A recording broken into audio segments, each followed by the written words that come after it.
Welcome to another episode of Tales from the Tables with your host, Rob Bradley.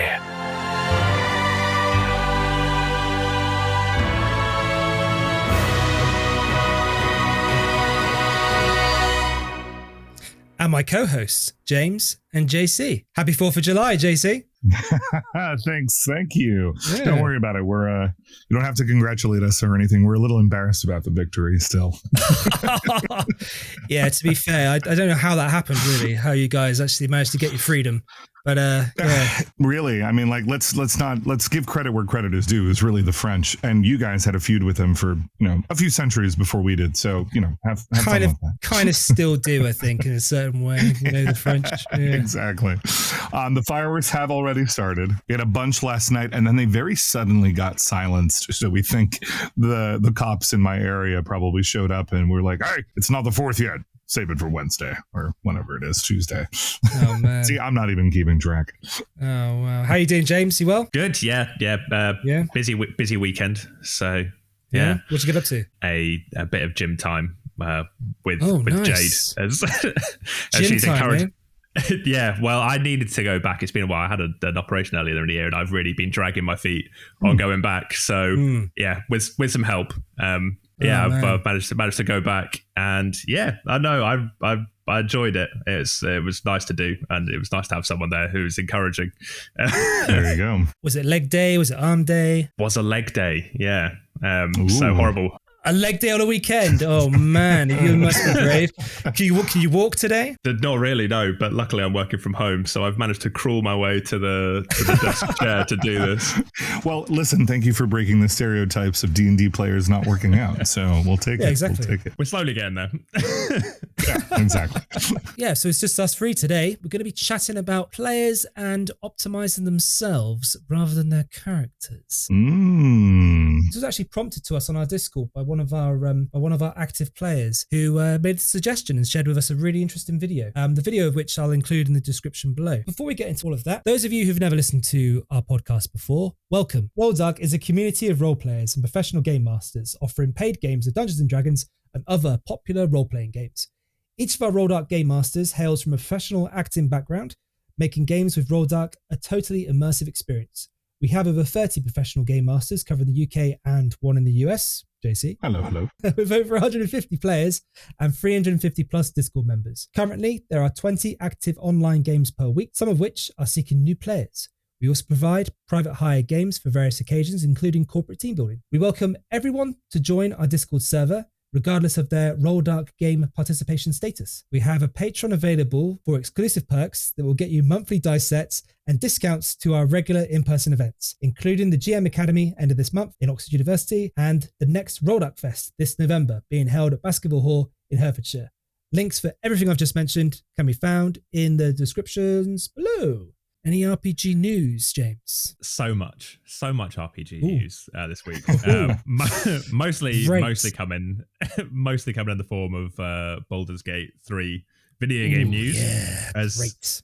They have released probably, I think, the biggest update so far as they lead into the game, because the release date's been pulled forward now from the end of August to the start of August. I think the 6th. Great. Just when I spent all my holiday money. Yeah, perfect. Yeah. I feel like when that broke, I was like, that's BS. No way. I've never heard of a company pushing up a release date. It's always these days that the game gets delayed. Oh, it's pushed back 2 weeks. Oh, it's pushed back 2 months. You've never heard of something getting moved up. And I was like, it's too good to be true. But apparently it is. Well, there is some balance. The PlayStation version has been pushed back a week.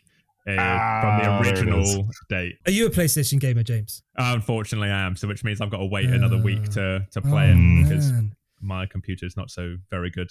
Or you could just buy yourself a gaming PC. Just bite the bullet. I could, and I will. Hey, boss, is this an option that we can start getting from you? Yes, all GMs at Rolldark get free gaming PCs. Well, he said it. We'll hold you to that. We recorded it. That's on record, right? Watch this be edited out so far. That's going to be in this. Yes, no. Unfortunately, that means I've got to wait a little bit longer to get playing it. But it was a frame rate, not issue. I think they said that they were struggling to get it to 60 frames per second, and they could have released it at 30 on the PlayStation, but they were like, we don't want to do that. It will only take an extra week. We'll get it. We've waited this long. What's another couple of weeks at this point, right? Yeah, right. I sort of agree. It's sort of gutting that at the same time that gets pushed back a week, the PC versions, but I'm trying not to be gets pulled up about the whole thing. That's true. Like, yeah, okay, other people can have nice things. That doesn't have to be terrible for everyone all the time. Yeah. You just want to make sure you're not friends with anybody that plays the game on the PC and completes it before you even get a chance to play it yourself on the PlayStation, right? Because otherwise they'll just there is like, that. Yeah. We definitely won't be talking about it in early August. No way. If you could see the look that James just gave us just now. It's fine. It's totally fine. People have played the first, have 75 hours of it or whatever. Yeah, the first act, right? You can play already. So, how many people are doing that in a month? Only super nerds, and we don't know any of those, so it should be fine. Who? Super nerds, right? Unfortunately, I don't have any time to take off either when it does release, so I can't. I've no holiday left. I used it all up for that Australia trip we discussed in the first episode. They have released a bunch of new information about the classes, races, spells they're adding to the game, and they've also have informed people that they've upped the top limit of level that you can reach. So they were planning on it being 10. It's now going to be 12, so you get access to some of those higher level spells. Oh, yeah. Amazing. Maybe. I'm so excited for that. Do you get the wish spell in there? Because that would be... No. No. It's a computer game. I wish... Can I get to the end of this game? I wish I had an army of 40 owl bears. Nope. Yeah, I suppose if you got like AI in there somehow, they could like maybe produce, something based on a I have a feeling the wish spell would just be it will bring up like the console command. That's all it'll do. Yeah. Like you can start adding any asset to any scene you want. So they have just announced that Dragonborn will be in the base game as a starting race. So they've that's yes. Huzzah. Decent breath weapon to begin with. That's cool. Yes, and I think there's eight subclasses for them. So I think the 4 chromatic, 4 metallic dragon. Oh, sub races. Yeah. Wow. Okay, rock on. Despite being the newest, they're also going to have the most sub races of all the current races in there. Although someone will start complaining because they're only having 4 subclasses, and someone's going to be like, "Well, I wanted to be the white dragonborn, but they didn't put that subclass in here." Well, you can be the white dragonborn. So you're all good. So which one was left out? Do you want to know which ones are in there? We've got black, blue, copper, gold, green, red, brass, bronze, silver, white. All in there. Oh, so it is all. Oh, sorry, it's 10. It's 10, not 8. Sorry. Yeah, it is 10. So that's everything. Yeah. Well, traditionally everything. No gem dragonborns though, James. I can't be the mind flayer dragon. Oh god. Somewhat sad about that, but no. Yes. So other than that, they've also added half orcs into the game, so they're finally there. Which I think everyone expected to be there from the start anyway. So pretty exciting though. Pretty basic. So fun. A weird sub-race to the game that no one really saw coming, which is the Dwergar, the dark dwarves. Cool. It's weird because it says the subterranean cousin to the dwarves, but I'm sure all dwarves are subterranean. Most dwarves are typically subterranean. Yeah, I mean not necessarily in Forgotten Realms lore, but they're more than that for sure. So these dwarves live deeper underground than regular dwarves. There are canonically, at least I know in the Forgotten Realms, canonically there are different levels to the Underdark. So there's what they call the Upper Dark, I think it's the Mid Dark, and then the Lower Dark. And you really typically only encounter Dwergar and Mind Flayers in between like Mid and Lower Dark. Mm-hmm. That's it. That's my nerdy knowledge for now. No, we're here for the nerdy knowledge. That's fine. That's true. Monk class finally confirmed. People excited about this. Yes. Yeah, brilliant. How exciting is that? I was a monk. That's my character. This Rolldark Fane was a monk. Yeah, Rolldark Fane. That's what I named Rolldark after, was my character that died. He died by fighting a great big legendary black dragon. But, Wonderful. That's the ultimate. That's the ultimate way to commemorate a fallen character. I'm going to start a company. With its Call name. it up. Yeah, right. Rolldark Thane. Just drop the surname. Do you want to hear Rolldark Thane's voice? Do you want to hear his voice? Ooh, yeah. What did he sound like? So I used to have my friends in stitches every time I used to do this because I used to be like, okay. You'd get to Rolldark's turn to go and he'd be like, hi guys, yeah, let's go to the party now. Hey, who? Hi, yeah. Hey, get out of my way. Basically, Oh my God. basically it. But I had like a list of sound bites I had written on the back of my character sheet, just things that he would always say, like, hey, yeah, how's it going? Get out of my way, guys. Roleplay advice from Rolldark. I know. Have the sound bites on the back of your character sheet. That's like a weird combo between Christopher Walken, Al Pacino, and Sacha Baron Cohen's character from Borat. Yeah, I kind of like spliced them into this crazy mental monk. Yeah. Amazing. I also I've played a monk before.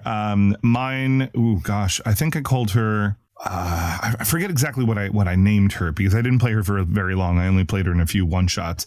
But she was a goblin who had a pirate background, and so she insisted that everybody called her Admiral because she always wanted to be the Admiral. But I ended up making her sound a bit Harley Quinn-esque. So she would always go around being like, you know, my phrase, my sort of little written note on the back of my character sheet to sort of get me into the voice was Mr. J. And so all the time she'd be like, oh my God, are we going up against that huge, scary dragon? I could do it a lot better when it wasn't. Yeah, well, thanks. The artwork was apparently voted the sexiest character artwork. Wow. For a goblin, that's... Goblins can be sexy. They can, of course. Anything can if you try hard enough. I can think of at least one person who's very glad that I don't think that is true. But my longtime partner played a monk for our Curse of Strahd campaign, and I agree with you, James, to the degree that mechanically there were classes that could do it better, and she was really inspired by the Way of the Four Elements monk, and or rather by the Avatar series, The Last Airbender, and thus really wanted to play a Way of the Four Elements. But that class at the time especially was not very good at all, and it was just way too resource heavy. Everything cost key. So I looked up a couple of homebrew things online, and I did a little bit of my own homebrewing, and we got it to a decent place. So I feel like if you want to play monk, at least that subclass, yeah, it does need a little bit of love from your DM. But now with something that they released in Tasha's, it's a little bit better because now I think they said something along the lines of if you're casting a spell, you get some key back or something like that. Some feature in Tasha's updated the monk, and it made it slightly more feasible. Yeah, I definitely always found that to be really restrictive. Because I literally do all my key stuff, like everything you always spend it, and then literally you'd be like, right, when's the long rest? Yeah, and exactly. Can I have a long rest? Right. And it's like, well, you can't have a long rest. It's 8 a.m. You've only just had breakfast. Like aesthetically, it's not my thing, but I can totally see why people enjoy playing as monks. But then the mechanic side of it means that I don't want to try it and play as one. And it's been where I've had players in games who've played as monks. Rogues are still outdexing them with some stuff doing more damage and stuff like that. So they sort of can end up feeling, unless they're really invested and about the flavor and they're sort of happy with just doing what they can and not excelling in any one thing and just sort of enjoying being in that character, then it can be hard for them to sort of really like have as much fun as some of the other players might be. I was going to say, I'm of the opinion that I've seen monks turn the tide of battle between stunning strike. You know, they shut down one major minion or a boss or something like that for a round. Even one round makes a huge difference. Or was burned through legendary resistances almost in the first couple of rounds, right? Like, I'm going to hit them with flurry of blows, and I've got bless from our local, cleric or paladin, whoever's casting it, and I'm going to go ham and try and proc as many of those legendary resistances and get them out of the way so that our other players can get their spells off and do whatever. So yeah, I feel like they're still versatile enough, and they've got a lot of those fun things where, suddenly at 9th level you can run across water and up walls. And I love that. Thing. The slow fall thing I do like. Yeah, that's also catching arrows and then throwing them back. That feature. There's a really good nugget of philosophy as a DM that I really want to latch onto more often in my games, which is shoot your monk. And that's sort of a representational philosophy of the fact that, yes, monks have a specifically built-in feature to catch missiles. What is it called? I forget. It's called deflect missiles or something like that? Deflect missiles, yeah. Deflect missiles. So they can catch arrows. They can catch small ammunitions and sometimes reduce the damage to 0. But players feel awesome when they get to use the features that they have on their sheet, right? Especially in specific scenarios. So the philosophy of shoot your monk is make your players feel awesome by letting them get to use all of the cool things that they can do on their character sheet, right? Yeah, totally. Give them the wall run or the run across water. For a barbarian, do let them get into melee range and let them get hit by bludgeoning, piercing, and slashing damage, which they're going to resist because they're like, I'm only taking half. Yes, it is kind of frustrating for you. And yeah, you can, DMs that are creative can definitely find ways around doing that, or getting around those resistances. But at the end of the day, it's what makes them feel awesome. It's what makes your character feel cool. So absolutely. It's interesting you should say that, JC, because that's actually what made me kind of go towards professional dungeon mastering, was because whenever I'd be playing in games with dungeon masters that had just set up, like a local club or whatever, and you'd go there and there'd be a DM, that DM would still feel like they were a player. Even though they'd be in the DM, they would still feel like they were playing the game.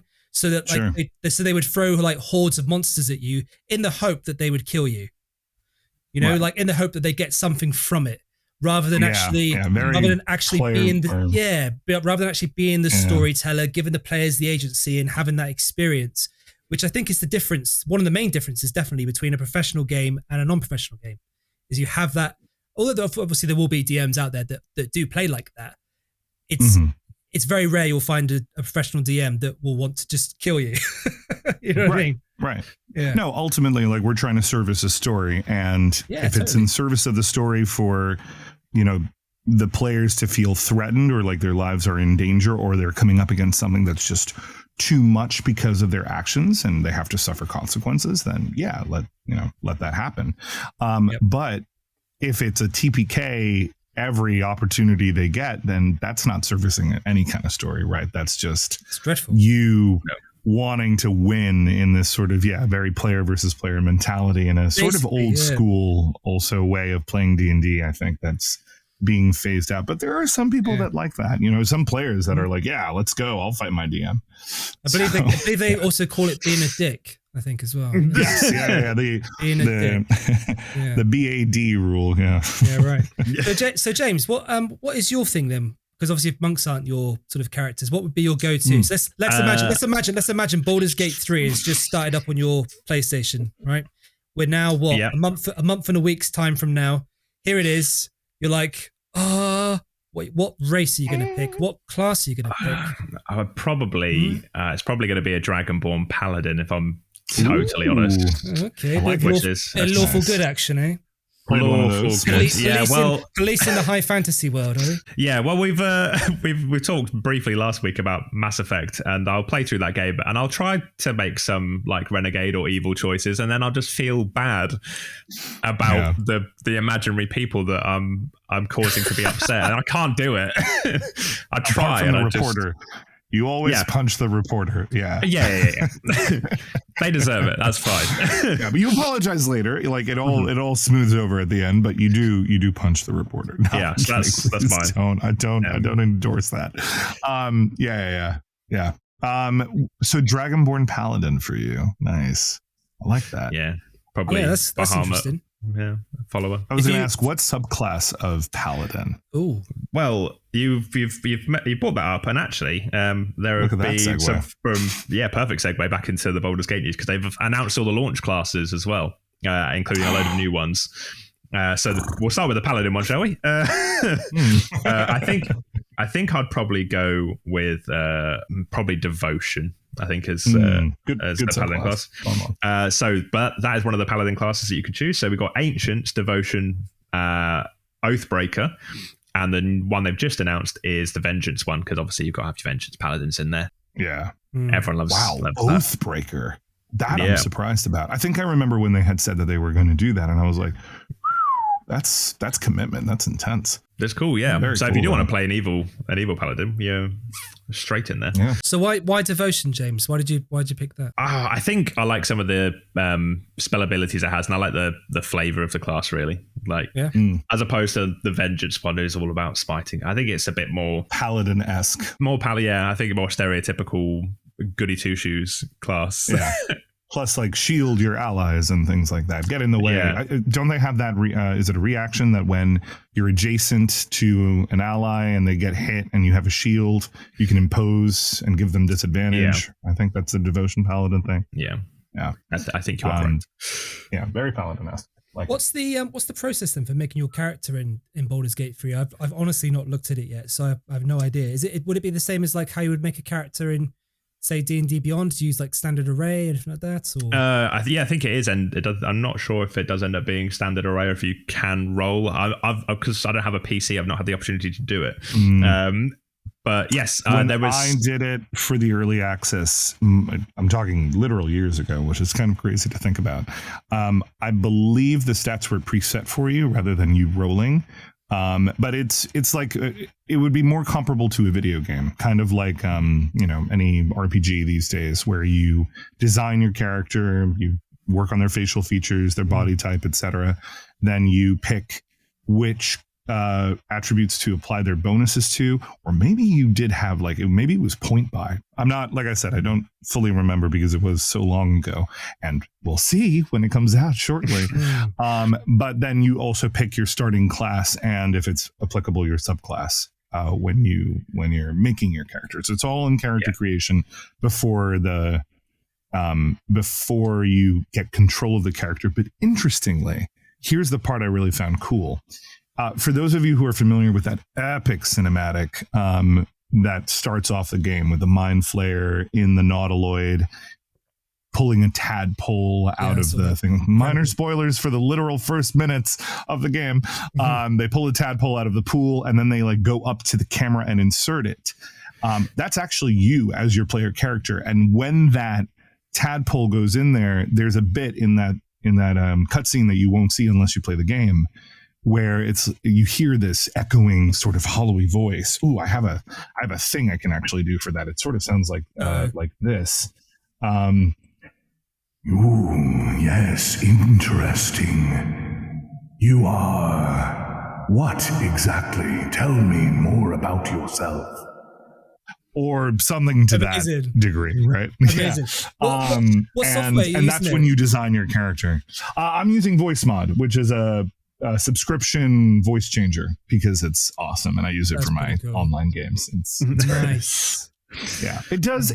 I would say it does 50% of the work for cool effects, right? Like I can still affect my voice in certain ways and do whatever I need to do, but I can't make it echo naturally. I'm not that good of a ventriloquist. So if I want to sort of indicate that someone is speaking to you telepathically, I'll turn on the echo sound, or I can get really funky and do something like this.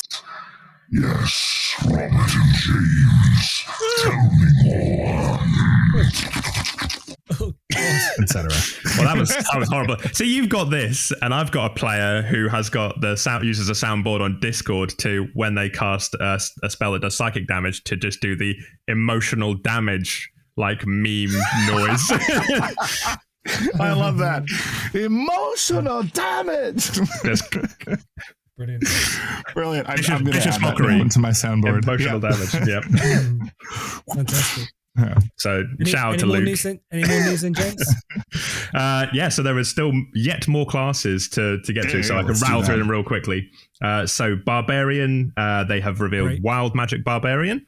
Nice. So I'll skip the ones that have already been released. We'll just do the new ones. Because I realised we've got time. Druid, there's going to be Spores Druid, as well as the Land and Moon. So all your all people who are big fans of mushrooms, huge win for you. Love a mushroom. Who doesn't? Fight is sort of a boring reveal, but one that everyone sort of expected. They've said that Champion is going to be the subclass that you're able to pick on top of the Battle Master and the Eldritch Knight. But Champion's your most basic fightery one, isn't it? It very much is. Yeah. I think Battle Master Fighter is probably my second favorite class in the game. Just I like all the little. I know, but I like all the little moves you can do and the trips and like. Yeah, no, it is actually a really well designed class. I've seen a lot of good Battle Master fighters. So shout out to Keith. Ranger, they have revealed Gloomstalker, so the sneakiest of sneaky boys being added in there. So that's good, and especially for all the Underdark roaming you're bound to do. I think that would be pretty useful. There's got to be some, because I know Larian Studios is taking some liberties with how it's designed as a video game rather than how it plays out in tabletop 5e.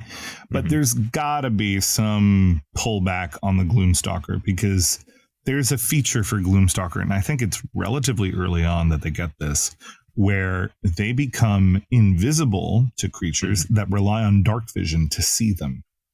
Yeah. So anything, if you don't have an ambient light source and you're fighting a monster with dark vision, which is, I don't know, 95% of the monster manual, you're invisible.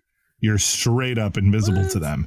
Yeah, it's so good. Gloomstalkers are such a popular Ranger choice ever since they were released because of that and Umbral Strikes and the fact that they get they deal an extra die of damage in the first round of combat, and it's just all this other stuff that just keeps on going and going and going. It's so much. I'm sure I imagine slightly balanced out. Yeah. Well, I suppose they've got control of the game. I imagine there's just a ton of ambient light sources in all the all the areas. Yeah, that is true. Yeah, hopefully we'll have that. Yeah. So for the rogue class, they have revealed the assassin is going to be the one they're adding on top of the arcane trickster and the thief. So you got your sneaky boy, your sneaky magic boy, and your sneaky killy guy. Sneaky murderous. Yeah. What most rogues end up doing. Sorcerer, so wild magic and draconic bloodline sorcerers are already in there, and they've added storm sorcery. So all your piratey types and seafarers get their own little cool sorcerer. That's pretty class cool. There. Yeah. Sick. I'm not super familiar with the storm sorcerer. I don't think I've ever had anyone play one in one of my games. A lot of clerics, storm clerics, but not. Yeah, because of the channel divinity option where you can maximize your thunder or lightning damage. Yeah, that would do it. That's brutal as well. That really can be overpowered at points. But it's fine. You just make do. Exactly. Is Baldur's Gate 3 a single player game or multiplayer? Both. Both. So you can have up to 4 people online multiplayer, 2 couch co-op, and you can play it a single player as well. So what I'm thinking of doing is doing a stream for it. And I don't know whether to do a couch co-op stream where I've got 2 people in the same room and we'll stream, or whether I get 4 people online and we go through. Tales from the Tables presents us do a roll streaming it together. I was going to say, is it cross-platform? Yes, it is. Oh my God, the good news keeps on coming. Look out. Suddenly the podcast becomes us just playing Baldur's Gate 3. Hello, everyone. Tappy sounds. That's the end. It sounds like you can do it, and I think it'd be fun to do it as like a in-character stream. So you can either all make your own characters, but there's also the pre-generated characters that are in the game that you can choose from. The origin characters. I will try to be Lizelle. You can't roleplay the entire time. Roleplay the entire time, whole time. No metagaming. Let us pause. I need to take a piss. Hold on. Exactly. Be great. That sounds like super fun. So Rob, what would you play? What would your go-to class be? Oh, well, this is a tricky one because I've played Monk for so many years. I basically played Rolldark fame for about 10 years, maybe a little bit less actually, maybe 8 or 9 years. That's good. So I've got a bit of a loyalty towards monks, but yeah. So James won't play with you. Never mind, guys. We're not doing this stream anymore. Can you yeah, right. Can you multi-class in it at all, James? Yeah, they have just announced as well in the news that yes, you can multi-class. Yes, right. Look at that. Go Larian, Jesus. I would probably be a cleric sorcerer. That sounds like fun. Yeah. We doubling up on the storm, or are we? Oh, that would be cool. Yeah. Definitely. How about you, JC? I would play Warlock, hands down. Oh yeah. Just so much fun. And not to mention, I don't much care for Will, which is the sort of pre-made what do they call it? Origin characters? Yeah. I think it's Origin. Of all the different cool starting Origin characters that you have as part of your party, Lizelle, who is this Githyanki, what is she, a fighter, I think? Yeah, fighter. Very cool backstory. She's very intense and disapproves of me helping people, but she's great with that. And then you have the cleric, who's Shadowheart. She's also very interesting. The awesome wizard, Gale, who's my homeboy. I love me some Gale. Astarion, who's a vampire rogue, or a vampire spawn rogue. And then you have Will. And Will is a warlock, but for some reason, he's just very unappealing to me. I think it's his bravado that he pretends to put on while he truly has this mysterious patron helping him out. I'm like, no, I don't want him in my party. I'll be the warlock and replace Will and have all the other cool Origin characters. Thank you very much. That's fair. I think they've revealed a couple more Origin characters as well. And that's true. A while ago, they revealed that Matt Mercer was doing the voice of Minsk. Which is really cool. For that. And Boo, because who doesn't love a big old giant space hamster? Yeah. We're here for that. I'm surprised they didn't get Jim Cummings to come back, the guy who originally did Minsk, because he's a huge name. But of course, so is Matt Mercer in the D&D world. So, but I imagine they could have found Matt any number of characters, and he'd have been more than happy to jump in and But I'm sure, either way, he would have been in this game. It was never. I don't think anyone ever doubted that he was going to be involved in any small capacity. That's true. Absolutely. So, do we want to jump onto the Warlock subclasses that you could choose from? Then tell me. So they've just announced Archfey, so you can have your Archfey patron.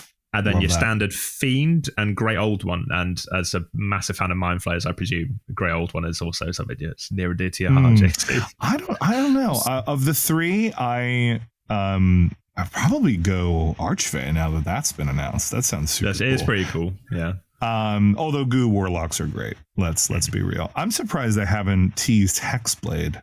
I would have really liked to see that. That would be cool, and sort of I think a lot of people expect it to come at some point, even if it's not on release. It'll get some DLC. Come. Yeah. I really like the genie, and I can't remember what it's called. I think it's called the Genie Warlock. Is a Genie Warlock? Yeah, I think so. I love the idea. Yeah. What's that one in? Oh God! It's a whole thing.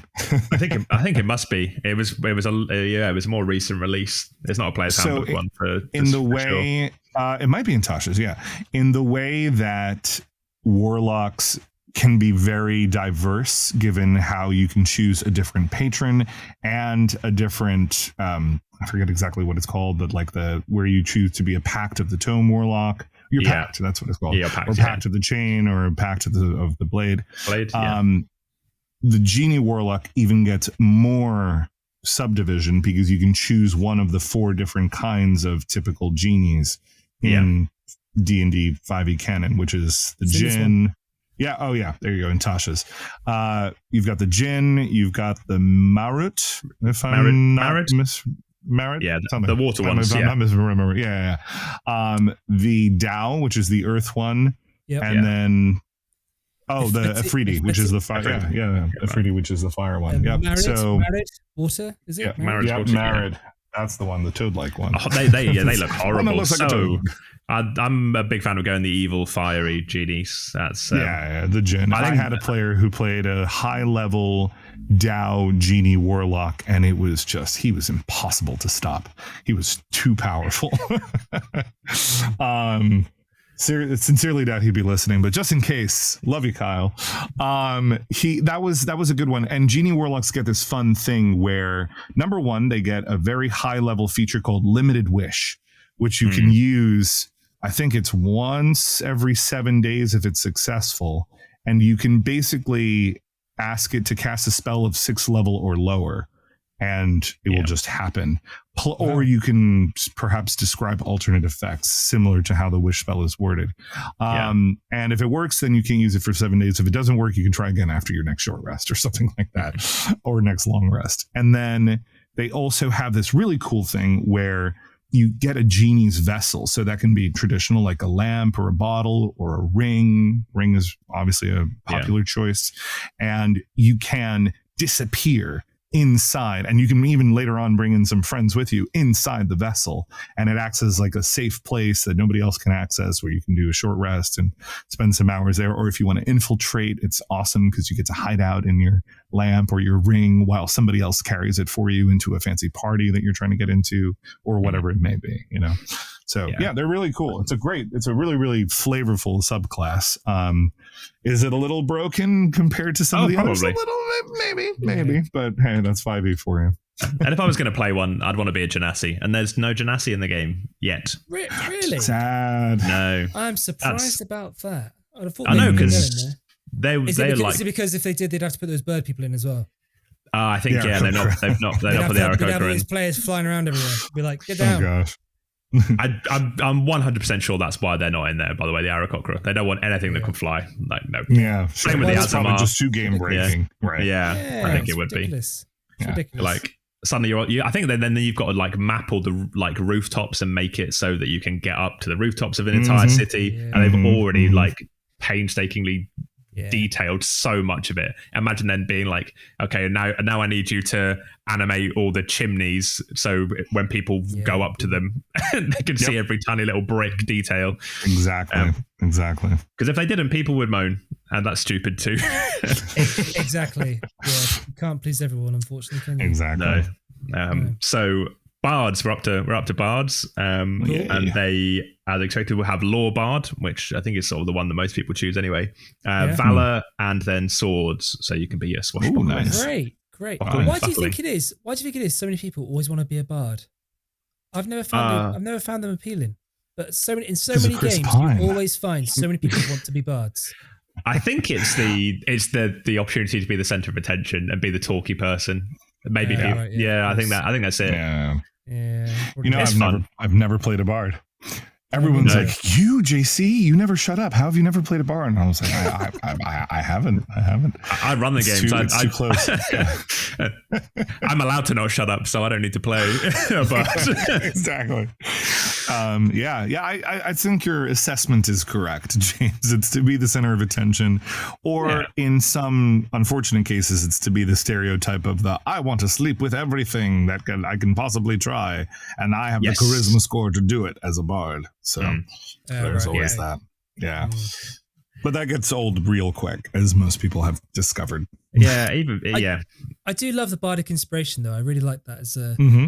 That's great. Having a bard in your party is D6. awesome. It's D6, isn't it? They give out D6 to start. It goes up out, as well, and it gets better as you level up. Yeah, so it goes all the way up to a D12 in later levels. That's brilliant. Yeah. It's very useful. And they are great to have in the party as a support, as long as it's great. It's like with anything, if the person playing it is playing it as like a team player, then it's super fun to have around and interact with. Yeah, it's an important part of being a player, isn't it? Being a team player. Yeah, there you go. I'm sure we'll talk more about that. You can't play D&D alone. We'll talk some more about that in a moment. Well, we're up to the monk, Rob. So something you'll be excited about. Tune out. Hooray! I've tuned out. No. So we've got the way of the open hand, a way of the shadow, and a way of the four elements are all classes. Wow, so, they went there. All the classic player handbook ones, aren't they? That's all three. Yes, they are. Yeah, I think so. Yeah. So anyone who likes monk is a popular choice. Yeah, I can see that. The open hand too. And 4 elements is anyone who's really invested in Avatar, The Last Airbender, and wants to go for that flavor. Yeah, oh shoot, I might have to try that. More than happy to, yeah. Good fun. What else? Is there more? So we just got the cleric and the wizard to do. Okay. All right. Okay. So the wizard's got 6 new subclasses revealed for it, but they are sort of what you would expect. So it's basically all the schools of magic. So they only had the abjuration and the evocation. You mean playable this is a wizard? Okay, this is a wizard. Sorry, yes, we'll do cleric last. We'll get rid of all the sub wizard classes, so we can. Is necromancy in there? Yes, it is. So we've got transmutation, illusion, necromancy, enchantment, divination, conjuration, and then the 2 that were there before, the abjuration and the evocation. So we're at all 8 schools of magic. No war wizard, no other ones. Excuse my D&D ignorance here. This is probably a bit more advanced for some question for you guys. Can you multi-class as a wizard with different schools? No, not by traditional rules. I think there was something introduced in Tasha's in the very beginning of that book you had open a few minutes ago that does say optional rules for trying out different subclasses. But in traditional 5e, no, you weren't allowed to multi-class into a different subclass, which I always saw was as a bit of a, it was a bit of a bummer because you'd love to be a wizard of mastering all the different types of schools, but I don't know. So you want to optimize as much as possible. And you change different things, add things here, add things there. Really make your character your own. It might have been a balance issue to start with because there are some features that if you stack them with subclasses just become way too powerful. I can't think of any off the top of my head, but I'm sure there are way weird combos. But yeah, as of Tasha's, I believe we got some updated rules on that. So people who want to try it probably can. Okay, great. Yeah. So finally, we're onto the clerics. Yes. Last but not least.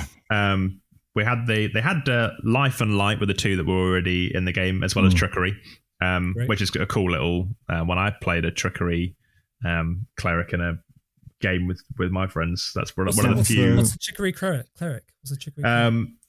So they essentially followed like a god of wine and partying. And we're like a small time con man who used to then gather money for the temple and then throw big parties. So I played them. Dionysus, isn't it? Dionysus was the god of wine and partying. Yeah. Yes, that's where this comes from. Really? Did you guys know? Old flipping the bird. I'm basically throwing up the bird at the moment.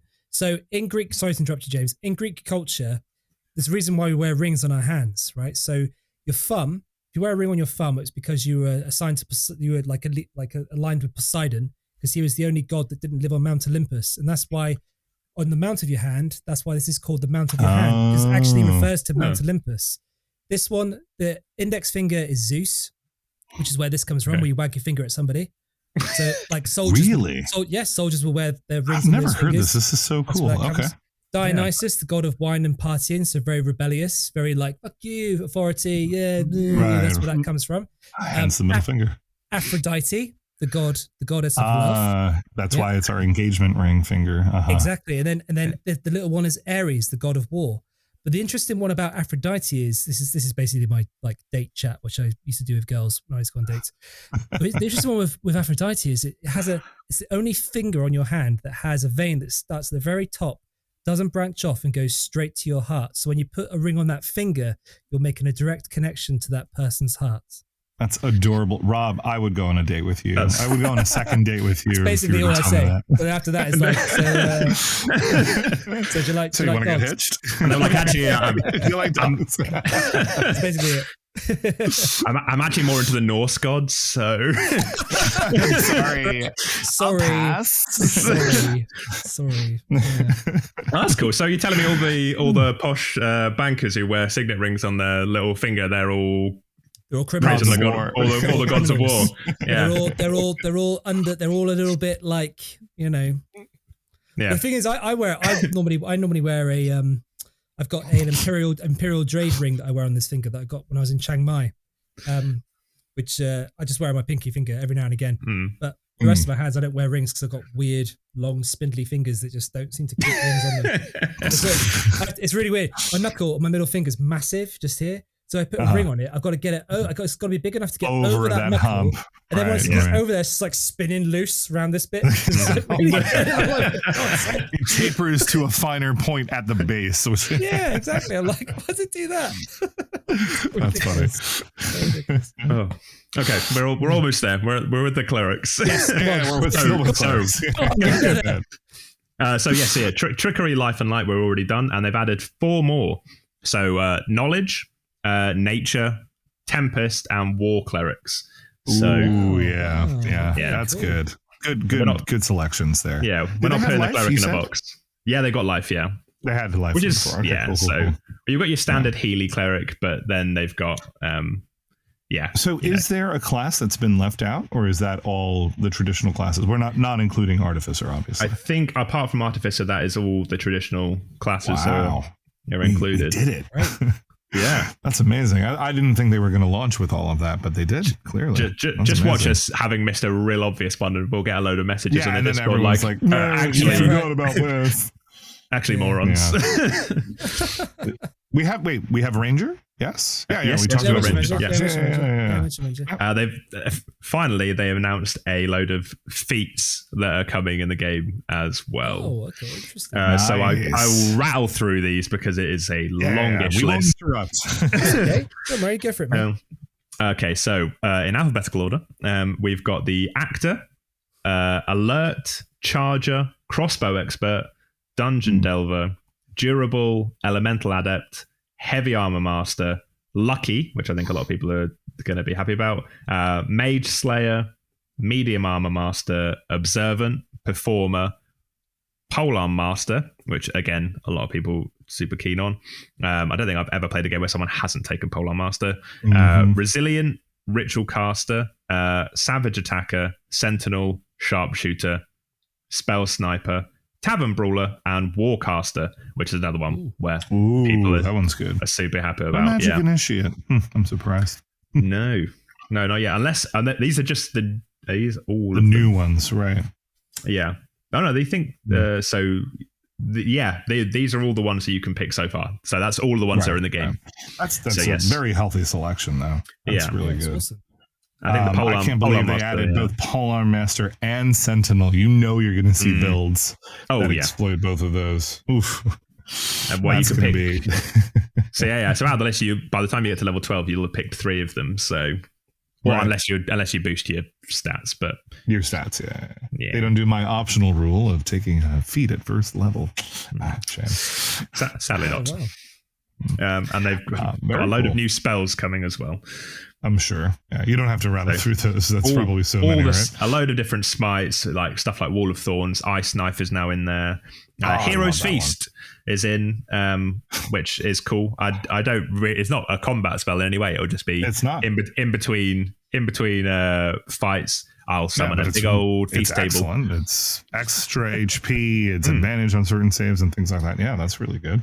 I wonder if the clerics will be able to marry people like you do in the game. I've had a couple of players do that. Like, can we do a ceremony? We need the AC boost for immediately for the honeymoon period. As long as we're within 30 feet of each other. Yeah. Oh, wow. One of my friends actually in Plymouth, one of my oldest friends, his mum and dad are divorced, and they've been playing the same game of D&D for 40 years. Wow. They meet up every couple of months to play the same game. And yet they've been divorced for like 3 or 4 years or something ridiculous like that. Yeah, they always play it. Yeah. The game came first. That's really good. Interesting. Really cool. Yeah. They don't talk to each other outside of the game. That's it. They hate each other. But when they play the game, that's it. I mean, when it's a campaign that long, you have to make some sacrifices, right? I want to, by the way, real quick, stand corrected. So I actually went to Tasha's and I looked it up. No, Tasha's new rules doesn't let you multi-class separate subclasses. What it does do is it adds an option for changing out your subclass if you want. Okay. Like switching a subclass, but it does not make you or does not let you pick both. So that is still not a thing you can do raw in 5e. Okay. Yeah. I imagine it will stay that way. Raw. They're doing a whole load of new Darkana for testing the 1D&D stuff now. I think they've been releasing some more. Mm-hmm. They're working on the Bard. I think they've released 6 new play tests that you can get on D&D Beyond to have a crack with, and I think they've there was one we talked about earlier. So Bard, Cleric, Druid, Monk, and Paladin, Ranger, and Rogue have all been reworked in some way, and I've not had a chance to go ahead and look at them all. Me neither. Yeah, but I'll report back when I have that. I think people are happy with some of them and not so happy with the others. But they seem to be listening. There were some changes made to one of the classes before that they pulled back on because everyone kicked off and said it was stupid, and it was. I can't remember what it was, but it was stupid. Was it? It's funny, isn't it? They need to obviously just release the game really and just get everyone playing it, and then they'll get all the feedback that they need to start building it. Like I'm quite an avid flight simulator game. I love playing Microsoft Flight Simulator, which is like probably like the furthest thing from D&D you could probably get. That's, but it's brilliant. The game itself, they are constantly updating it, and they're constantly listening to their community, and they're constantly changing things and adding things, and it's just brilliant. They take stuff away that they think is like just pointless. It's just they really listen to the community, which is great. So hopefully, that's rare and that's good. Yeah, hopefully the Gate guys will know that the D&D community is one you need to listen to, not ignore. Exactly. Ever. I think so it looks like the new Monk playtest has got more key. So what we were talking about earlier, where they were a little key star didn't have enough, that seems to have been improved slightly. It doesn't appear to have been a massive change, but it's a move in the right direction apparently. Awesome. Nice. Cool. Yeah. Great. That's all about Baldurs Gate, and that is all the news I had for the week. It was a lot. Yeah, it was talking through it. So it's good. Cool. And Very so, excited. what about our community then, JC? What have you got? What updates have you got from us? Ooh, okay. So we got a couple of fun submissions from our Rolldark DMs over things that players have done. I'm actually going to start with Jack Price's game from last week. A fun story from Keepers of Chaos. On a ship out to an uncharted island, the party can see their deepest fears in a thick mist that rolls off the coast, and it's all very serious and creepy until samurai crabs attacked the boat, and the party were so intent on getting a hold of the crabs' katanas that no one thought to keep an eye on the damn Morkoth circling the ship. For those of you who don't know what a Morkoth is, it's like it's like a mini kraken that hoards wealth on its back and causes all kinds of strange illusions in the area that it lives. They're great monsters. They're so much fun. I've had a blast with playing a couple of them. Especially players have no idea what they are. Exactly. Everyone's like, oh, we're clearly in a temple with a kraken, blah, blah, blah, blah, blah. And then a Morkoth comes out and they're like, what the heck is that? One lightning bolt later, and their priorities rapidly changed. Aurak, our monk, swung down from the crow's nest and delivered some heavy damage, and we turned its tentacle suckers into suction gloves for climbing buildings. That tracks. That's creative. We eventually washed up on the island and ventured into the body of a beached kraken. We'll be exploring the insides of the kraken next time. And things are going to get very weird. Yeah, well, apparently they haven't gotten weird enough already. They're about to get weirder. So thank you, Jack Price, for that submission. Pretty cool. Jack's game at Rolldark Fest was great. He had them all in a chocolate factory. And what? Do you remember? I did not know this. That's amazing. I didn't know that. I didn't know this either. No. Yeah. He had them all in a chocolate factory, and they were like running around trying to like do stuff, but he's very good with chaotic stuff. Jack, he's really good. Did he have actual chocolate? Because if he did, and I was not aware of this, then I'm devastated. Well, absolutely devastated. I definitely didn't see any chocolate. So, in case you're interested in Rolldark Fest 3, we're gonna have chocolate at that one whenever it's announced. And then what else we got? Here's a cool one from Face, aka Callum Fraser. So. This one came to us in audio form, so I'm going to do my best to paraphrase. But effectively, Face's party was in combat with this blue dragon, a powerful blue dragon, and the party, being pretty epic and high level, cast a wall of force around this blue dragon to sort of trap it in the air, and bought the party some time to deal with the blue dragon's minions on the ground and everywhere else. And the blue dragon basically was ineffective for the majority of combat. And so because it lasts, Wall of Force lasts for so long, the party then had some time to sort of think about how they wanted to handle attacking the dragon while it was still trapped. And so they decided to take their orc player, who, by the way, orcs come with a racial feature that is called powerful build, which means they count as one size larger for the purposes of carrying and lifting and dragging things. And so they placed the orc. He was airlifted up by his flying companions to the top of this wall of force, literally above the blue dragon that was still trapped there. And then someone cast Enlarge Reduce on the orc so that he was even larger and thus would count as even one size larger. And as soon as the wall of force dropped, both the dragon and the orc plummeted down to the ground together. And in the process, the orc grappled the dragon, because he was large enough to do this at this point, grappled the dragon, pinned him down, smashed down onto the ground, the two of them grappling in the dirt, and the party went ham. And lo and behold, the blue dragon never got an effective turn, never did anything in that entire combat. The party handled it in the most creative, diverse way possible. And Face would have hated that. It was definitely a note of cynicism in his audio submission.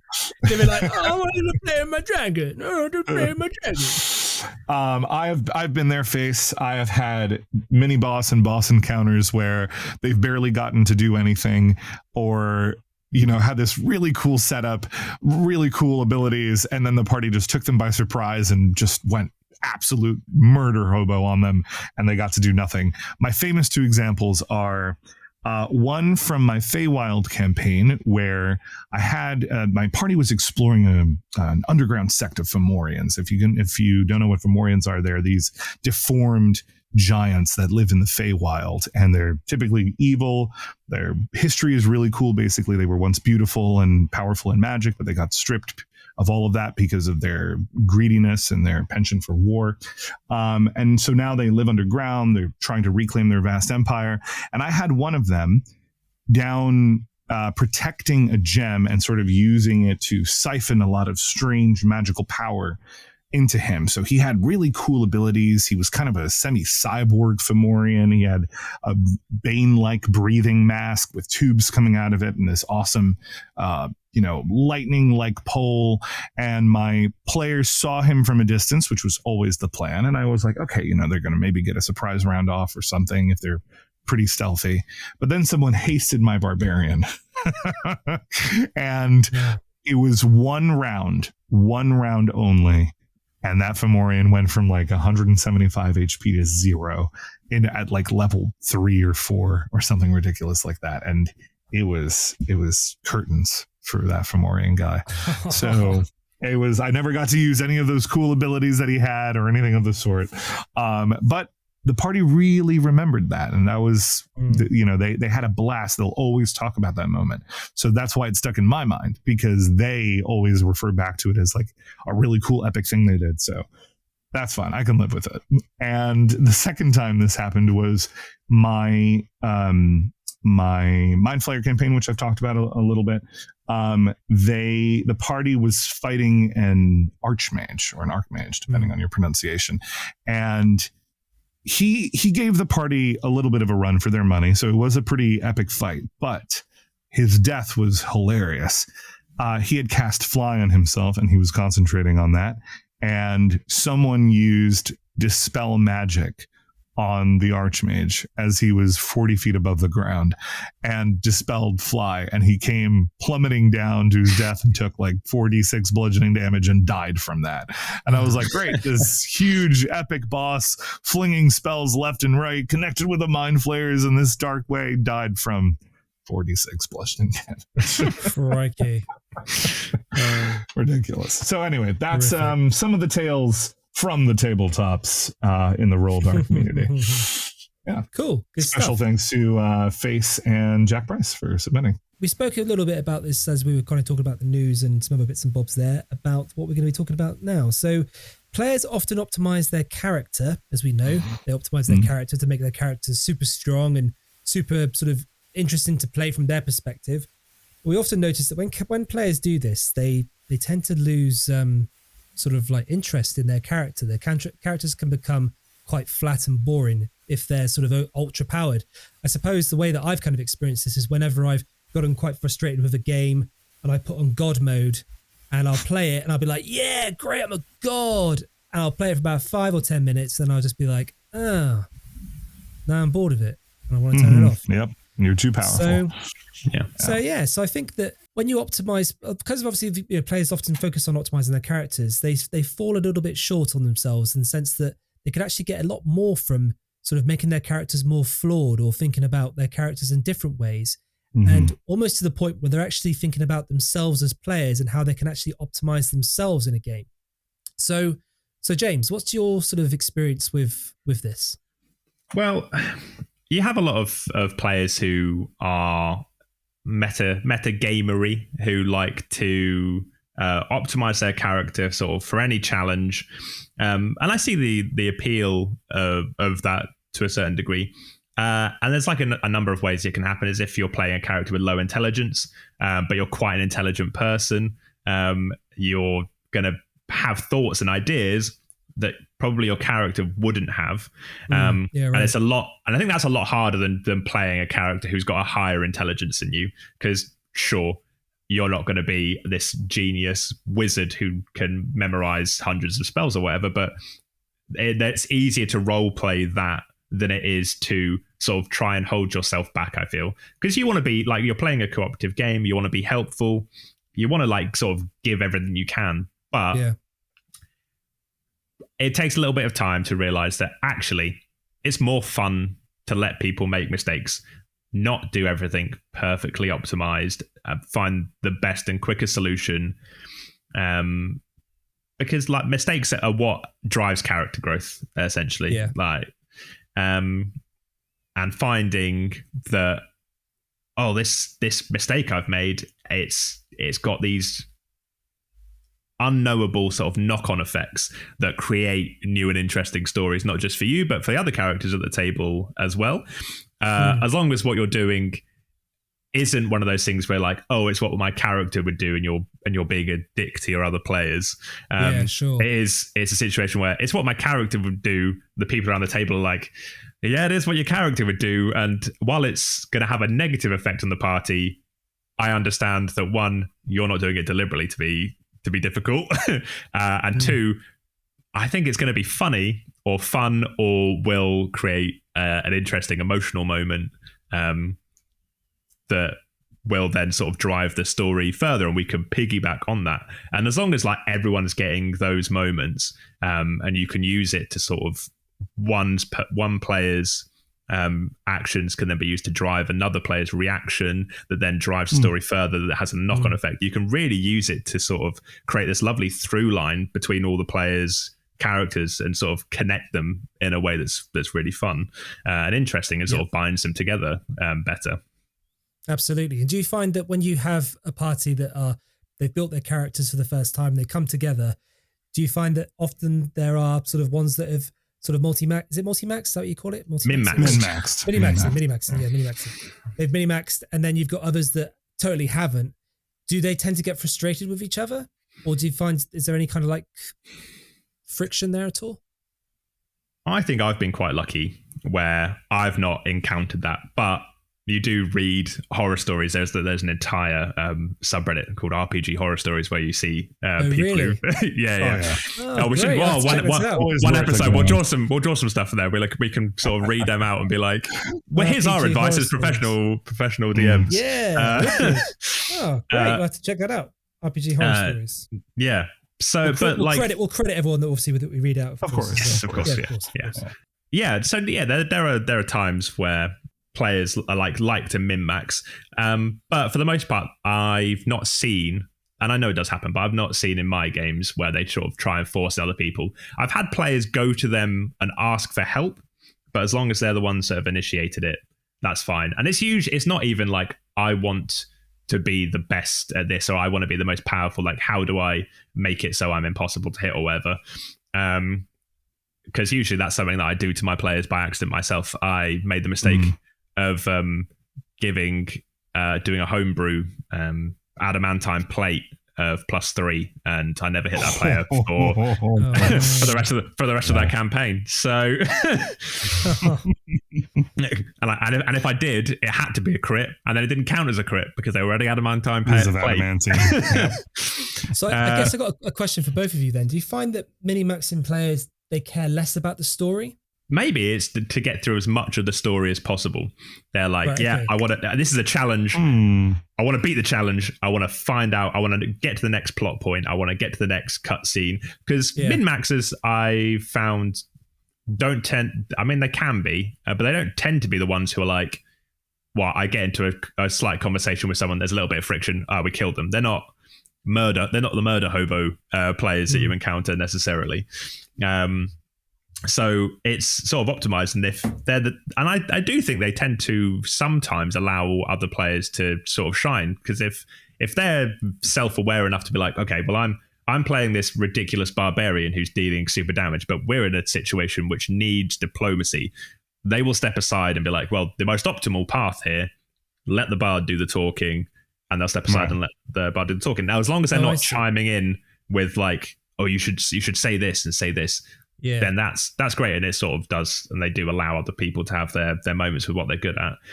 And let the rogue go off and be sneaky and do their thing.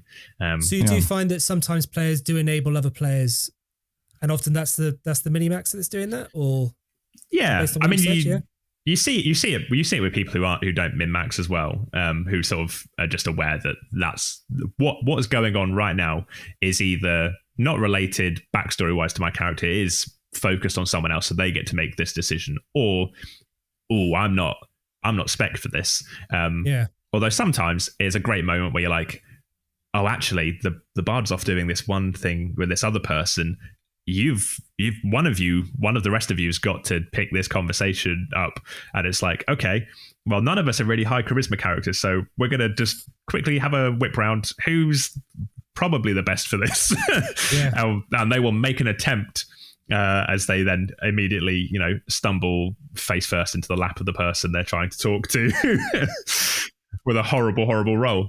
It's interesting, isn't it? Because I mean, when I first came to Dungeons and Dragons, I realized very sort of quickly that I was coming from a very competitive sport background into a game that was like, well, not a sport background necessarily, but like, board games and other sort of things that I've played in the past is all very much competitive. There's a winner. There's one winner, and that's the end of it. I used to play chess quite regularly, and that's like, I wanted to win, and then suddenly I'm sat down in D&D, and I remember always thinking, how do you win this game? I like to get myself out of that frame of mind to go, oh, I see, we're a team, and we're actually working together, and we all have individual strengths, just as you do in life. And it's a really lovely realization that I had when I was playing it. I was like, this game's great. It's like, it really brings people together. Yeah. Really wonderful. So what's your experience of that, JC? How would you say you've kind of... Well, it's interesting. I feel like I've seen a little bit of everything in terms of min-maxers and people who do care about the story, or people who don't really care about the story and really only want their character to shine. I'm kind of, not to say I've seen it all, but I feel like I've gotten a lot of players from both ends of the spectrum. What I do find, though, is that everybody comes to the table to play D&D for a different reason. One of the first questions I ask new players or players joining an existing campaign or adventure is, what are you hoping to get out of this experience? And it's a pretty broad question. Sometimes I help people narrow it down. Most of the time, people are like, oh, I'm just looking for a good time, get to meet some friends, play a game. But I will often push those people to say, okay, but especially those who have experience with D&D, I'll say, if this is, say, a year-long campaign, what is your hope? Are you more of a story-based player? In other words, you enjoy the role play and you enjoy the theme and you want to figure out what's going on?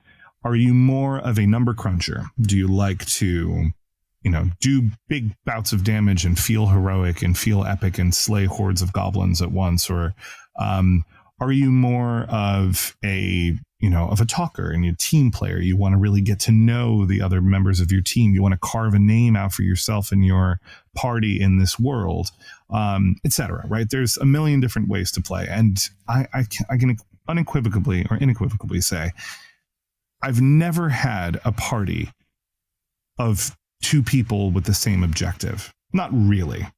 Okay, right? Never. Yeah, people will share similar goals, but ultimately everyone is looking for a pretty unique experience. And it really falls on in the lap and on the shoulders of your GM or DM to find a way to make that work for everybody. And like you said earlier, Rob, you can't please everyone 100%, but you can certainly try. And you can really work hard on trying to pick out the common elements and making sure everybody gets a moment in the spotlight for that and feels like they have a blend of what they're looking for plus other things. This sometimes leads to conflicts, and part of the dark side of being a DM sometimes is that you have to be an arbiter for people that don't get along and or do get along in real life, but simply don't like how one character plays. And feel like, I'm not really enjoying this part of the story because I feel like it's very, this person's taking up a lot of time, or I'm just not enjoying their play style. With friends, if you're running a table for just your friends, that's a little less common because friends, tend to be able to resolve those issues, but it's a real thing. This does crop up. I wouldn't say frequently, but it does crop up. So I don't know. I think the advice of trying to be a better player, min-max yourself as a player rather than min-maxing yourself as a character, is honestly refreshing advice, because you have to learn to take a step outside of yourself and learn to play nice at the sandbox, learn to play with the other kids at the playground sometimes. And it helps overall, not just with everyone else's experience and making sure everyone's having a good time, but also yours. Like if you find other aspects to enjoy of the game, then D&D has done that for you. And that's winning D&D, when you're discovering new things you like about the game, I think. My example for this was actually me as a player when I started getting back into D&D in 5th edition, because I had played 3.5 a little bit towards the tail end, and then I played some in 4e. But with the start of 5e, I was in this wonderful campaign, group of friends. We played for 13 months and we got to the end of the campaign. It was a pre-written campaign. And at one point in that campaign, I was very much invested in the role play experience of it, because we were all actors. We knew each other from, a Renaissance fair or whatever it was. And someone said, oh yeah, but JC, your character doesn't really matter all that much because they're just not dealing enough damage. They're not doing enough DPS. And that hit a node in my brain so hard that I instantly was like, I need to revise everything. I need to focus on the build. I need to dump my old subclass and pray to my DM that he can help me flavor a different change of subclass. I'm going to start writing notes on how I can have higher AC so I'm not hit, or do more attacks per turn. That was when I discovered Pole Master, as we were talking about earlier. And yes, here's the difference though. Like, yes, I suddenly became very number crunchy and very focused on that. It didn't truly affect the role play as much. I still sort of kept that element, but it helped me discover a side of D&D that I hadn't previously been super focused on.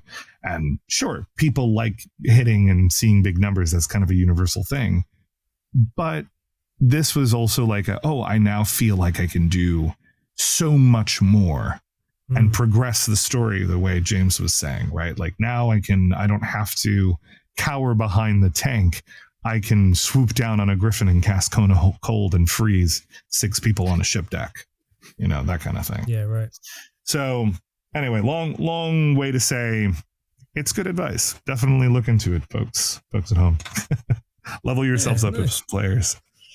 Yeah. So, James, would you say then, if you were to have the perfect party of players, would it be made up of what would you kind of want your players to be? in that group? Would you want like one player to take on a role of a certain type of person instead, like say for example, someone who is who enables the other players, perhaps gives them their moments to shine? What would you suggest? Yeah, I think it's important for everyone to sort of allow players, like other players, their moments to shine. But yeah, if you've got one person especially who's sort of checking on that, making sure the other players are getting their chance, and if there is like a third player that's sort of taking up a lot of the time, is talking over people and stuff like that, like it's good if another player sort of can encourage what rather than. And if it gets very bad, then it's up to the DM to address the, hey, Sure. You're talking over people a lot. But if it's something that like it's not like an intentional thing, but you can have a player say, hey, why don't you, and address another one of the players, say, hey, why doesn't Chris have a go at this? Why don't you, or whatever the character's name is, if they can do it in character, even better. But Yeah, right. even if not, yeah. Why don't we like let them try doing it this way and things like that? For sure. I feel like there's also, depending on your table and your party, there are some players that do actively prefer to take a back seat and let the action sort of play out. They're shyer in real life, but that's what they like about the experience, right? They like, and I often try to involve them, and if I'm controlling an NPC, I'll turn to that character and be like, so what do you think? You've been quiet this whole time, or whatever. And they'll respond. They'll never shy out about that, or at least not yet. But they prefer for other people to sort of take the spotlight more often, and sometimes that's okay. That's how you want to play your character, or how you want to play the game. There's nothing wrong with that. Sounds a bit like my relationship, to be honest. So I'm always it's like Charlotte does the talking. I just kind of like pay for everything. Yeah, there you go. You nod, you give a thumbs up, you agree. Exactly. She makes decisions, she talks to the people, I go, yep, okay, great. Yep. And she's like, oh, Rob, you're so shy. I'm like, yeah, I'm shy. I actually just don't want to talk to anyone. It's the truth. Truly an introvert. Yeah, exactly. Okay, cool. So anything more you want to add onto that, James, at all? No, I mean, I don't think that it's necessary to have like a balanced party when it comes to like what classes and things people are playing for you to be able to sort of balance the time spread around players. Like no one needs to have a specialization for like to get their chance to shine, because backstory should do a lot of heavy lifting there. But just also like common courtesy, like if people are there to play a game, they want to be involved at some level. And yeah, like JC says, there could be players who are there quiet, are happy to sit in the background. So as long as you're checking in with them, making sure that they are still happy with what's going on, that's all you as a DM can do. But yeah, if the other players are doing it as well and sort of invested in the enjoyment of everyone else at that table, you're going to have a nicer experience. Totally. And also you're going to feel better about the people you're playing the game with, and you'll build better relationships with them. Like so many of and I imagine it's the same for you guys, but so many of the players that I've had as a Rolldark DM are now just friends that I have. I still run games for them, but like I'll see them in person. One of my players who lives across the country just happens to be in the area for work this week, so he's dropping by. Nice. We're having dinner. So It's lovely. Nice. Yeah, it just goes to show, doesn't it? Really, it is fantastic for that, and it's nice as well when you get a group of players that understand that even as professional dungeon masters, fine, they're paying you to build this world and to run this game for you. It's often really wonderful when they try and take the pressure off you a little bit, and obviously when you give them that agency and you let them kind of, in a way, sort of take the story and run with it and go with it. It'd be quite nice to just sit back as a DM and just watch them bring the story to life.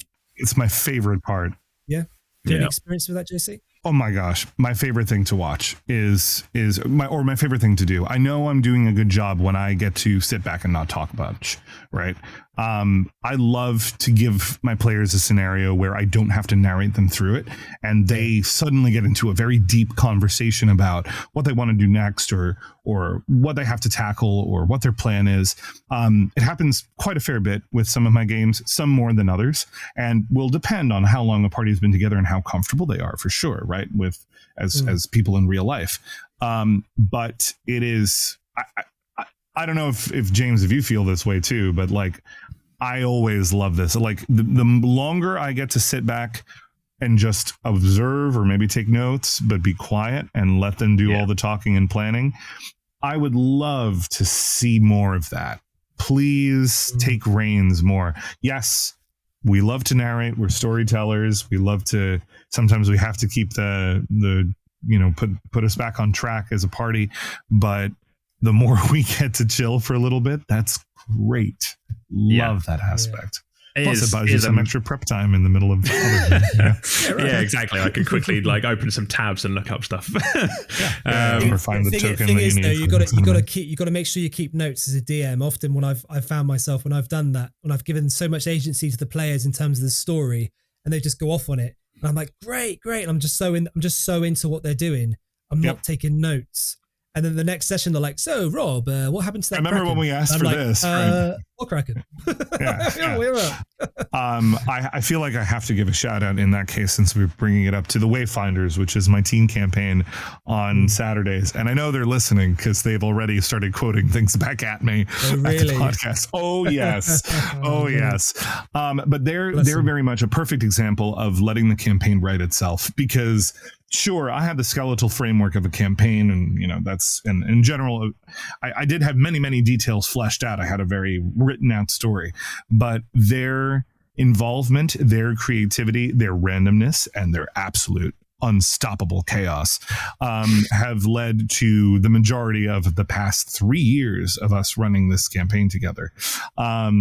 They dictate a lot of what goes on, some more than others, some are more reactive, but they knew, for instance, at the end of the Mind Flayer arc of our campaign, yes, it was another Mind Flayer campaign, don't at me, JC loves Mind Flayers. I will challenge myself for the next podcast or one episode of our podcast to not mention Mind Flayers, period. But until such time, good luck. I know, but when they knew when that story ended what they wanted to do, they were already sending me Discord messages and emails super long about their plans to go kill God. Kill God. They're like, well, because they decided because we're playing in a Forgotten Realms setting, and they decided that in the canon of the Forgotten Realms, Lord Ao, who's sort of the over god, you almost never hear about him because he has deep lore. He basically is like the over god. He tells all the other gods what to do and gives them their portfolios and whatnot. And they decided that this, for many reasons, his strict regimenting isn't good for the planet and for society in general. They're like, we have an idea to kill him, replace him, and replace the whole way of how things happen. Don't worry, it'll be in service of everyone. It wasn't even an evil thing. They didn't want to go kill God for an evil purpose. They just want a better world. And they decided that would be better without this AO, this over god in it. And I was like, well, how do I make that into a? What do you do? Do you stat a god? So we're not doing that right now. We've moved on to a different path, but that's an example of the many instances where they've just allowed crazy things to happen. We literally had a whole arc of our campaign called Reality Break because they decided to traverse into the multiverse and do something that they really shouldn't have done, and that caused realities across the multiverse to start shattering apart until theirs was like the prime reality, and then they had to go and try and save it, and it was they had to. It was ridiculous. Dear. Anyway, you're totally right. Listening to players just come up and formulate plans and sort of especially discussing things that are morality based is so much fun as a DM, because you've put them in this scenario and they're thinking so much about it. Like, I've done my job here. I had my players who were, as part of the Keys to the Golden Vault, they were robbing a casino and they managed to kidnap one of the guards. So I didn't expect that to happen. So I had a very quick come up with a lovely family backstory for him and his family. And they were like, so they locked him in a basement. Drawings from his child in his pockets. Yeah, exactly. Standard fare. So yeah, they were debating like, well, we've kidnapped him now. If we let him go, we could tell the owner of the casino that we're going to come back and we're robbing him. So, he's seen all our faces. like, well, we could murder him and bury him. Like, we could terrify him into making sure that he doesn't say a word because he's so incredibly scared of us. Or we could hope for the best, hope that his employer was a bit of a bastard and he's not willing to give us up. So they went for the middle option, which in the end they made him dig his own grave and then they let him go. Okay. I'd recruit him, a man on the inside. Man on the inside of the casino. Why didn't they recruit him? Missed out there. In the first heist, they got a waiter called Jimmy fired for poisoning the canapes at this museum gala. Jimmy. Obviously, Jimmy didn't do anything wrong. Of course, but they put it on him. Right. They put it on him. What happened is that in the next session, I had a new player join, and they were told about Jimmy, and they were like, "I'm playing Jimmy," and he got fired from his job, and he has now come back, and he needed to make money desperately, so he's taken this job with the underworld to help you guys.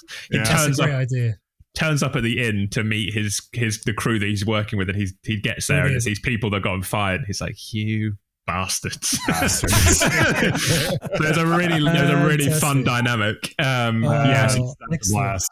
Who's playing Jimmy? So Jimmy is a guy called John. And yeah, excellent. Shout out to John. Shout out to John. Well done, man. Amazing. Great. Awesome. Well, thank you so much for yet another podcast, guys. Yeah, another one in the bag. Another one in the bag. We'll have an hour and a half. Crikey. Well, hopefully it won't be an hour and a half. We'll edit it down, maybe. We'll see. And that's without a guest as well. Yeah, right. Without a guest. Crikey. I played Baldurs Gate for that much. Yeah, that's true. We went on and on about that. Wait till the game comes out, and we're like, "Oh, this is what I just on for weeks," because we'll just be so deep in the game. I'm not going to do the podcast this week. I'm playing Baldurs Gate. Sorry. Let me summarize the past 40 hours of game I've played. Yeah, right. No, I really like the RPG horror stories thing you mentioned, James, about on the Reddit. I think we should definitely pluck some of those. That's a great idea. Yeah. And then we should encourage them. One every week. Yeah, absolutely. Then we should encourage our listeners to upvote the one that we pick. Oh, yeah. Yeah, we could put a choice in, like, which one do you want us to address? Try and fix. Exactly. A lot of them will just be, "Oh God, leave the table." Yeah, right. Or talk, right? Like that's going to be our primary advice. Communicate with your DM. Don't or leave. But there might be some weird in character ones that might be interesting. But yes, Okay. I'm excited to see what we got.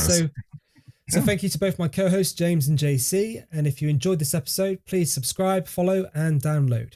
So until next week, dear listeners, cherish every friendship forged, savor the stories you've shared, and let the magic of the tabletop guide you on your own extraordinary quests. Goodbye, everybody. Bye. Good night.